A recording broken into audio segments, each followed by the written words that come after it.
ഇറാനുമായി ചരിത്രപരമായ സമാധാന കരാറിൽ ഒപ്പുവെച്ചതിന് പിന്നാലെ തനിക്കെതിരെ ഉയർന്ന രാഷ്ട്രീയമായ വിമർശനങ്ങൾക്ക് മറുപടിയുമായി US പ്രസിഡന്റ് ഡൊണാൾഡ് ട്രംപ്. തന്നെയും പുതിയ സമാധാന കരാറിനെ വിമർശിക്കുന്നവർ ഒന്നുകിൽ അസൂയാലുക്കളാണെന്നും അല്ലെങ്കിൽ അവർക്ക് ബുദ്ധി പോരായെന്നുമാണ് ട്രംപ് പരിഹസിച്ചത്. തന്റെ സ്വന്തം സോഷ്യൽ മീഡിയ പ്ലാറ്റ്ഫോമായ ട്രൂത്ത് സോഷ്യലിൽ പങ്കുവച്ച കുറിപ്പിലൂടെയായിരുന്നു ട്രംപിന്റെ ഈ കടുത്ത പ്രതികരണം. ഇറാനുമായി ധൃതി പിടിച്ച് യുദ്ധം അവസാനിപ്പിച്ചതിലൂടെ അമേരിക്ക അവർക്ക് വൻ ഇളവുകൾ നൽകിയെന്ന തരത്തിൽ പ്രതിപക്ഷത്തു നിന്നും സ്വന്തം പാർട്ടിയിലെ ചില കോണുകളിൽ നിന്നും വിമർശനങ്ങൾ ഉയർന്ന പശ്ചാത്തലത്തിലാണ് ട്രംപിന്റെ മറുപടി. വിമർശകരുടെ വാദങ്ങളെ പൂർണ്ണമായി തള്ളിക്കളഞ്ഞ ട്രംപ് കരാർ ഒപ്പുവെച്ചതോടെ വിപണിയിലുണ്ടായ അനുകൂല തരംഗങ്ങളെ അക്കമിട്ട് നിരത്തിയാണ് തിരിച്ചടിച്ചത്.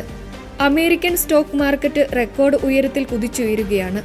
ആഗോള വിപണിയിൽ എണ്ണവില കുത്തനെ ഇടിയുകയും ചെയ്യുന്നു.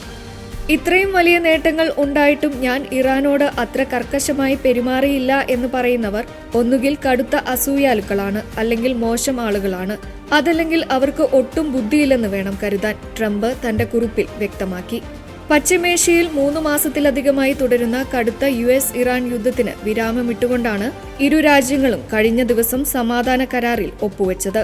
ഈ കരാർ ഇരു രാജ്യങ്ങളുടെയും ചരിത്രത്തിലെ സമാനതകളില്ലാത്ത നേട്ടമാണെന്ന് ഇറാൻ പ്രസിഡന്റ് പ്രതികരിച്ചു. വാഷിംഗ്ടണുമായി മാസങ്ങൾ നീണ്ട കടുത്ത ചർച്ചകൾക്കൊടുവിൽ ഇറാൻ കൈവരിച്ച നയതന്ത്ര കുരുക്കിന്റെ പ്രതീകമാണ് ഈ കരാറെന്ന് അദ്ദേഹം പറഞ്ഞു. നിലവിൽ 60 ദിവസത്തേക്കാണ് വെടിനിർത്തൽ പ്രഖ്യാപിച്ചിരിക്കുന്നത്. വരും ദിവസങ്ങളിൽ ഇരു രാജ്യങ്ങളുടെയും ഉന്നതതല പ്രതിനിധികൾ കൂടുതൽ ചർച്ചകളിൽ ഏർപ്പെടുമെന്നാണ് റിപ്പോർട്ടുകൾ.